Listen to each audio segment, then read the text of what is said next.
Whoa, this is our cabin. So basically, Erica doesn't want to go in her cabin because on her bed next to her is going to be sleeping one girl. Porno girl.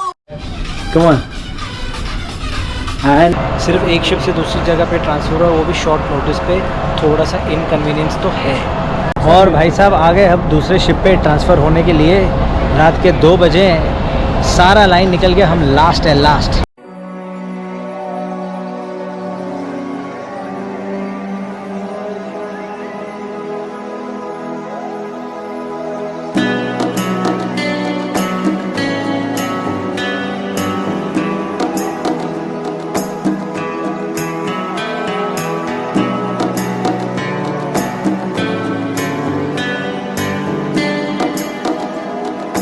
Namaste amigos and welcome back to your channel.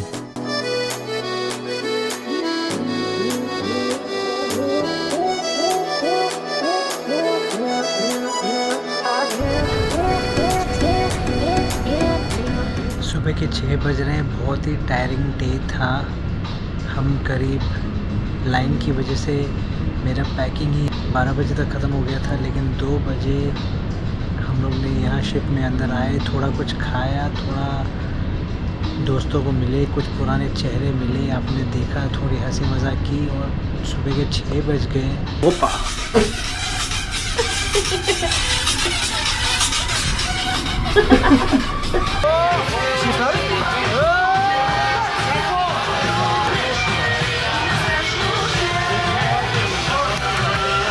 पहले तो cabin enter जो मैंने किया, 4 लोगों का cabin था, लेकिन 5वां मैं था।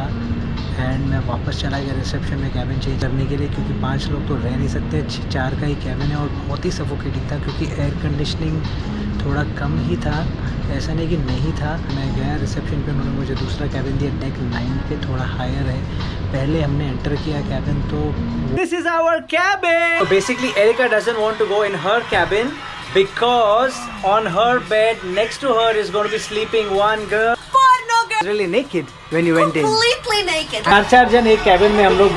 को एक केबिन मिला है जिसमें कोई नहीं है अभी, लेकिन पहले एक कैबिन मिला था जिसमें मैंने एंटर किया, तो 5वां था। 4 लोग ऑलरेडी थे, सो रहे थे बेचारे। और कमाल है, फिर एक कैबिन चेंज किया तो फिर ये ठीक है। पहले हमने एंटर किया कैबिन, तो वो हमने सोचा कि इसके बाद तो कोई आने वाला है नहीं, और कैबिन्स क्या शेयर करना पड़ता है, सिंगल कैबिन तो मिलेगा नहीं। तो लकीली हमको ये कैबिन मिल गया। 2 बेड था, 1 सोफ़ा था। तो मेरी कोलीग एरिका ने बोला, क्योंकि वो 4 लोगों के साथ थी, तो उसने बोला कि यार मेरे को तो नहीं जमेगा, लेकिन तू अकेला है तो मैं तुम्हारे कैबिन में सो जाती हूँ। तो तुम्हें बोला 2 बेड तो है, तू एक में सो जा, मैं एक में सो जाऊँगा। फिर हमने और एक कोलीग को इन्वाइट किया सोफ़ा पे सोने के लिए, क्योंकि उसके यहाँ भी 4 लोग थे। एंड गेस व्हाट, जब हम खाना वाना खा के आराम से 3-4 बजे करीब अंदर आए, तो और एक बंदा था वहाँ पर। फिर तो ना वो रह पाई, ना ही हमारी दूसरी कोलीग रह पाई, खाली वो और मैं। थोड़ी बातें करके मैंने अपने ह्यूमन रिसोर्स को मैसेज किया हुआ है व्हाट्सएप पे, देखिए आज रात का फ़्लाइट मिलेगा तो अच्छा है, तो 22 के पहले इंडिया पहुँचेंगे, नहीं तो इंटरनेशनल फ़्लाइट्स बंद है, अनलेस वो अलाउ कर रहे हैं कुछ फ़्लाइट्स को आने के लिए। कुछ सिचुएशन पता नहीं है, बहुत ज़्यादा कन्फ्यूजन है, बहुत ज़्यादा टायर्डनेस है। पूरा दिन 10 बजे से लेके अब 6 बज रहे हैं, नॉन स्टॉप चल ही रहा है। काम भी मेरा जाके 7 बजे कुछ ख़त्म हुआ, फिर उसके बाद पूरा पैकिंग, पूरे 4-5-6 महीने का पैकिंग, 2-3 घंटा तो लग जाएगा पूरा ऑर्गेनाइज़ करने के लिए। फिर लगेज चेक, सिक्योरिटी चेक, बाहर निकलो, एट्सेट्रा। उसके बारे में थोड़ा और कल बताएंगे। अभी के लिए good morning, good night, sorry, और मिलते हैं ब्रेक के बाद।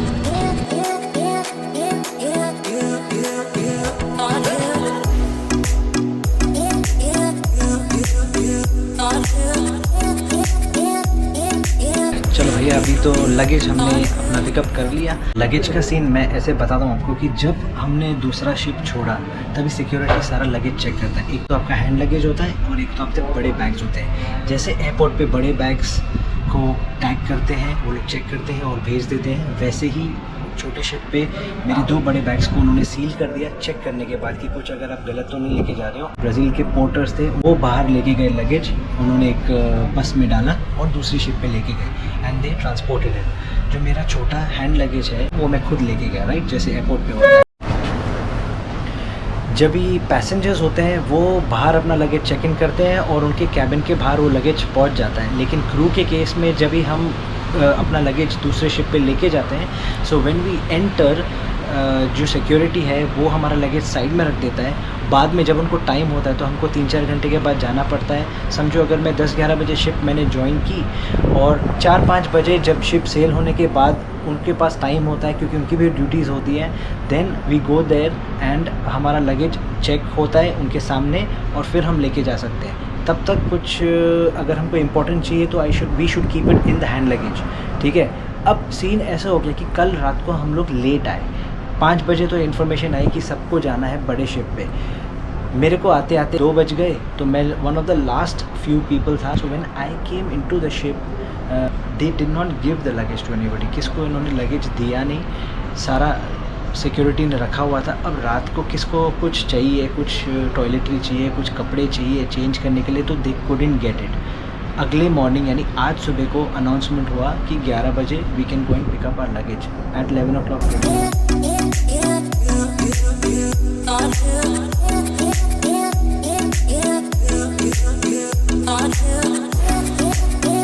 भुलैया है, लगेज मिल गया।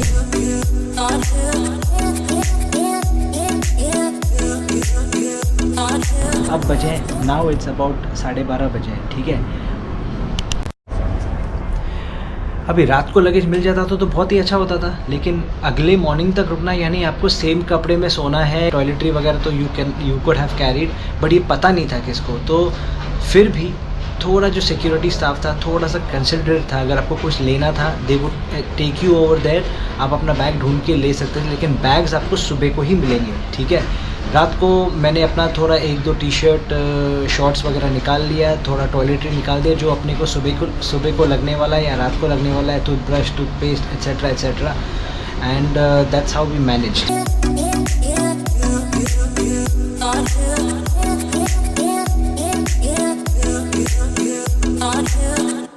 सो दूसरी बात यह होगी कि जैसे ही सारा क्रू यहाँ पर आया, गए तो वो गेस्ट कैबिन में, सबको गेस्ट कैबिन दिया, लेकिन कुछ कैबिन्स में, इनफैक्ट मोस्ट कैबिन्स में 4 लोग थे और वाज बिट सफोकेटिंग, लेकिन दैट स्टिल कंटिन्यूस। खाने का हमने ऐसे जुगाड़ किया क्योंकि 3-4 बजे नॉर्मली रात को ये लोग पिज़्ज़ा, फ्राइज़ वगैरह रहता है लेट नाइट फूड, लेकिन हम क्योंकि इतना लेट पहुँचे तो ऑब्वियसली वो टाइम ख़त्म हो गया और उसके बाद कुछ खाना पीना मतलब बहुत मुश्किल था। लेकिन फिर भी कैसे तो भी जुगाड़ किया हमने।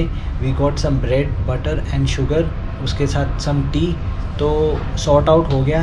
Then the other thing is कि जब हम गेस्ट कैबिन में रह रहे हैं, क्योंकि जो बड़ी शिप की स्टाफ है उनके लिए भी बहुत हार्ड टाइम होता है। सडनली इतना सारा क्रू दूसरे शिप से आना, वो भी लास्ट मिनट मतलब यू नो एक दिन पहले तो डिसीजन नहीं था, तो उन्होंने भी काफ़ी ऑपरेशन यहाँ पर उनका they were not ready for it.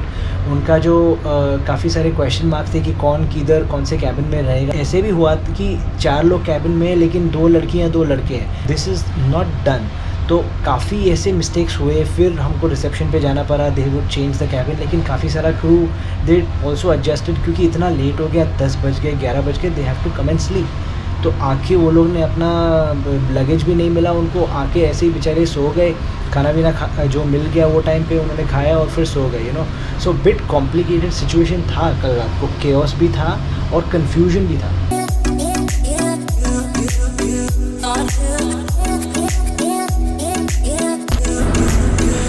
और दूसरी बात क्या है कि जैसे ही नए शिप पे आए तो क्रू के इंटरनेट पैकेजेस अलग प्राइस के होते हैं, कम प्राइस के ऑब्वियसली होते हैं, और गेस्ट जो पैसेंजर्स हैं उनके they have a different internet package, different charge होता है उनका, and crew has different, obviously crew can not pay as much as the guest. लेकिन सीन ऐसा हुआ कि जैसे ही क्रू नए शिप पे आया, because they were in a passenger cabin, they have to pay the passenger price. अब ये किसका भी फॉल्ट नहीं है, जो नए शिप के स्टाफ है they can not do anything because it's a technical problem and it's not fair for the new crew that came on the bigger ship कि उनके लिए how can they pay so much? And everybody needs internet, everybody needs to inform their family कि यार तुम बड़े ship में पहुंच गए हो, तुमने शिप ट्रांसफ़र किया है, क्या हो रहा है. कुछ लोगों की अगले दिन फ्लाइट्स थी, 2 दिन के बाद फ्लाइट्स थी, बहुत कन्फ्यूजन था.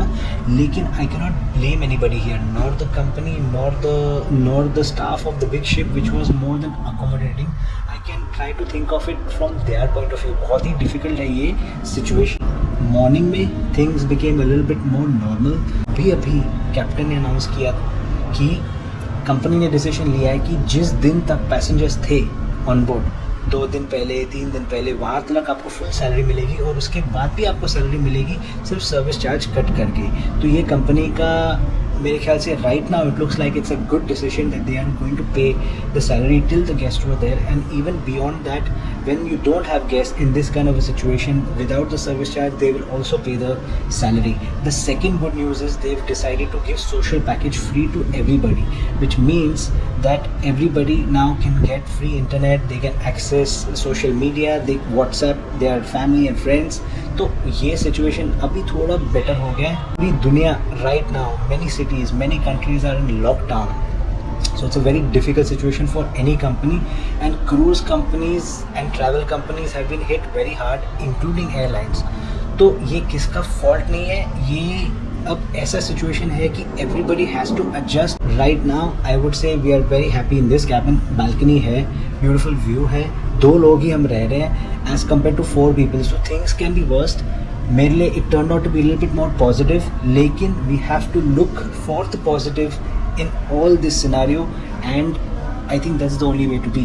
Of course, please let me know in your comments below if you have any questions regarding this whole experience so far.